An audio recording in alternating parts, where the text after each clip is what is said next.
Hey everyone, it's Maggie, Just Enough Eyes. Today I'm going to take you through my MAC eyeshadow palette. I'm going to show you the colors that I've chosen to put in them. Today I'm going to be going through my bright eyeshadow palette, which is kind of like the rainbow. It's all my go-to bright shades from MAC. I do have a mix of their regular eyeshadows, and then I do have some of their new Dazzle Shadow Extremes, which also come in pan form to put in the palette. Now usually this size palette holds 15 eyeshadows if you put the insert in it, whereas I just have my eyeshadows sitting straight at the bottom of the palette. So I can fit 24 colors in here, but I will warn you they can slip around a little bit, not being in an insert, and they have space to move. Like if you flipped your eyeshadow palette upside down, they might move a bit, or if you're traveling with it. So I have more eyeshadows in here, but I keep this palette at home and I always keep it flat, so I don't have any problems with it. But just to let you know, that's why I have so many colors in here. But yeah, I am quite careful with this palette.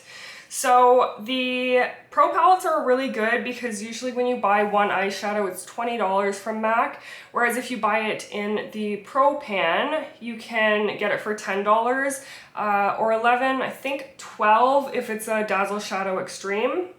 But pretty much you're getting the eyeshadow for half the price of buying it in its own container. And that way if you love the color, you finish the color, you can just buy that refill again and you can just keep using your palettes. So it's a really good investment for just anyone who uses makeup. It's good for makeup artists as well. You can purchase more and you can fit more together and have them all in one place.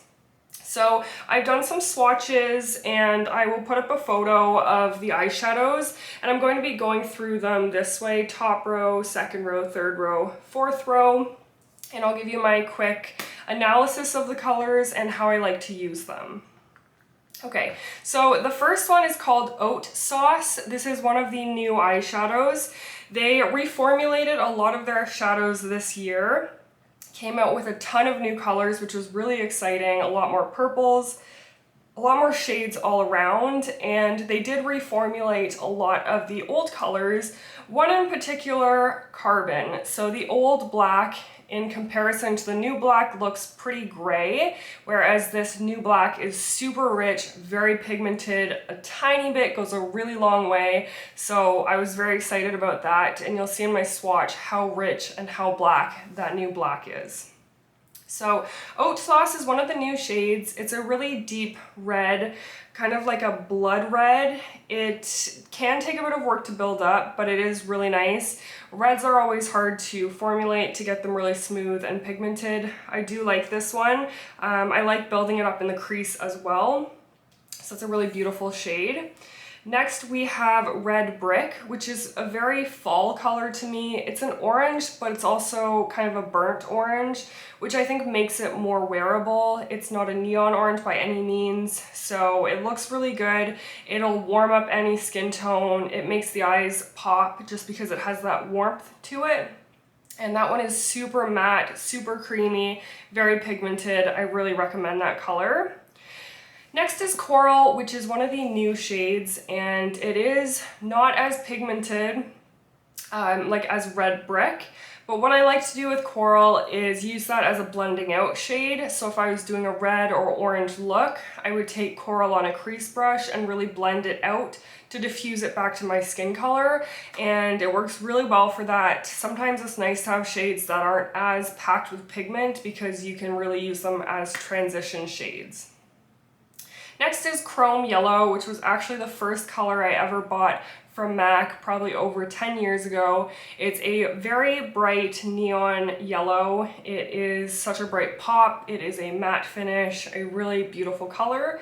Definitely recommend that if you're into bright eyeshadows. Next is called What's the Wi-Fi?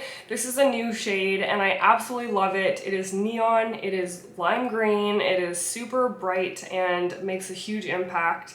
I love that one. I would definitely recommend it. Really beautiful matte finish. It applies really well and definitely makes quite a statement. The last one in this row is called Humid, which is a dark green. It has more of a satin finish. It's a really beautiful shade, and I usually recommend it when people are used to wearing just brown eyeshadows, they're kind of sick of it, they've maybe dabbled in a little bit of golds. This is a green that's quite wearable. It's still such an earthy tone. It's not neon or crazy by any means.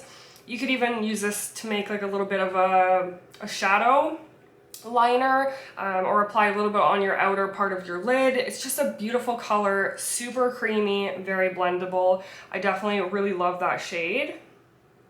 Moving on to the next row, we have Passionate, which is a red pink. This is a matte finish as well. It's really beautiful. I believe Passionate is considered a blush. I know that 2 of these colors in the palette for sure are blushes, meaning that they're not technically recommended for the eyes. They can stain a little bit, and for some people they can cause irritation, but that is with most red and pink pigments. Like, most brands don't usually recommend those as eyeshadows, but I do use them on my eyes and I haven't had any problems. So yeah, Passionate's a really nice softer pink red. Fashion's Field Day is a really nice satin finish. It's like a warm pink coral, and it has a bit of a gold reflect to it. It's really soft, really creamy, great blendability as well, so I do really like that shade. Okay, so next we have Memories of Space. This is a really bright yellow that just came out. It almost looks like a green yellow. It's just so... It's a very interesting yellow, so it's not nearly as warm as chrome yellow, and it also has more of a satin finish, a little bit of a sheen to it. It's pretty interesting. I haven't used that one as much, but that is one of the newer shades. It's a great pop of yellow. I just haven't really been going for yellow lately. All right, next are 2 shades that I absolutely love. When these came out, I was using these colors like every day. So beautiful. And same thing I said, if you're used to wearing brown eyeshadows, using these kind of olive greens are a really great way to incorporate some color while it still can remain quite wearable. So this one is called Joie Glitz. It's a Dazzle Shadow Extreme. So it is an olive green. It's very shimmery, very shiny. What I like to do with this one is using the Dazzle Shadow liquids. I'll put that on my eye first, let it dry about 10 seconds, and then I'll use my finger to apply this shadow. It gives a really intense, wet, almost foiled look, and using a liquid shadow underneath gives it something to adhere to and just allows it to really pop on the lid. So love that color, highly recommend. That glitter, that wet shine, that look, it's just really, really beautiful. Okay, next is Mo Money, Mo Problems, and this is a really similar color to the one I just talked about, but this one's a matte finish. So these play really nicely together. I would usually take the Mo Money, Mo Problems and kind of apply that to my lid first or into my crease, kind of do all my blending work first, and then I'd pack on Joie de Glitz on the lid, and that's pretty much a completed look right there. I would highly recommend those 2 colors. Really beautiful, great new textures, phenomenal. The last one in that row is called Aqua. This is a really nice matte, minty blue, slightly green, really pretty color. Sometimes when I'm doing bright blue looks, I like to put Aqua in the crease just to help blend that out and fade it back to my skin tone. It's a really pretty shade. I do recommend that as well. Moving on to the next row, Saucy Miss, which is a hot pink purple. Now this is one that is considered a blush, so be careful near the eye area. Really love this color though. It is so pigmented, it's so creamy, it applies really well. It is a very bright shade. Then we have Stars and Rockets, which is more of a satin finish, kind of a pink purple, really creamy, very blendable. I really like that one as well. I like most of these. I love eyeshadows and I love colorful eyeshadows. Next is called Tilt, which is like a gray blue. It does have a satin finish, so it does kind of move. It has a bit of a shift to it. which might be why it's called Tilt, I don't know, but it's a really beautiful color. And that also, if you're doing like a gray smoky eye, it's a way to pull in a little bit of blue, but it still would sit really well with those cooler gray tones. Really pretty color. It would look good all over the lid. Yeah, and then fade to some darker colors in the crease. Okay, so next we have Cobalt, which is a really nice cool toned blue. This is the older version that I have, so I believe they reformulated Cobalt to like a richer formula. Same thing with this one, it's a little bit less pigmented, but I do like that for blending colors out of my crease. I can go in with some darker or brighter blues on my lid and use this to blend out. So I still really like this color. I am curious about the new Cobalt and I might end up getting that one as well. Next we have Stormwatch, which is a dark matte teal, one of the new shades.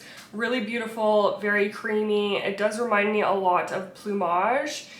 Really nice deep teal. Like sometimes I really like doing dark teal smoky eyes, and this is a really good one to use in the crease. Next we have another Dazzle Shadow Extreme in Emerald Cut. I don't find mine goes on as intense as the Joie Glitz does. It doesn't give as much of an impact. It would be good over a black or dark blue base just to like really pop, but really pretty shade. I really like the glitter, I like the shimmer as well, and I would still do the same technique of doing the liquid shadow first. Next we have Bright Pink, which is another blush shade. This is a neon pink, very intense, very bright. I really like that one as well, but just keep in mind not to use it too close to your eye. All right, Humblebrag. This one is absolutely beautiful. It's a light lavender with a lot of shimmer and glitter. It is gorgeous. I have used this so much. I especially love to use this on my lid or on the inner corner to brighten and open the eyes. It's a really beautiful shade. I do really recommend that one. Next we have Dark Room, which is one of the new shades. I did feel like MAC was lacking on a lot of purples about like last year. They really didn't have too many options. This one's really nice. It's a new one. Dark Room is a shimmery purple. It has a little bit of a shift to it. Really pretty. I like to use shades like this all over the lid as they have that slight shine to them, and then I can fade to a darker purple in the crease, which will be the next color. So the Power to the Purple is a really deep plum. It has quite a bit of vibrancy to it. That's a really good one to use in your crease. It works really well with Power to the Purple and Dark Room. They go really nicely together. Next we have Atlantic Blue, which is a nice cool tone blue. For me, this one is a lot brighter than Cobalt. As I said, like I haven't tried the new Cobalt, so they might be comparable, but I really like having a nice bright cool tone blue, easy to grab and easy to use. Sometimes I go through phases and I love doing blue looks, so that's a really good one. And a new blue that they came out with is Triennial Wave. So this is a vibrant blue. This one does have a little bit of a sheen. It looks pretty much like Electric Eel, but this one does have a little bit of a shimmer to it, which is really subtle. Okay, so those were all 24 shades in my bright palette. I do really enjoy all of these eyeshadows. I would really recommend them. As I said, there are a few shades that are a little bit less pigmented that I kind of work with to build up or to blend colors out of the crease. So that would be Haute Sauce, Coral, the Cobalt, which as I said is the old formula, so the new formula shouldn't be like that. I also find Power to the Purple can be a little bit harder to build up, but I can build it up and I can blend it out quite well. So I hope you found this video helpful. I will be going through my more neutral palette in another video because this is quite a long video. I hope you found this helpful. Let me know what some of your favorite MAC eyeshadows are down below. Thanks so much for watching. I'll see you guys next time.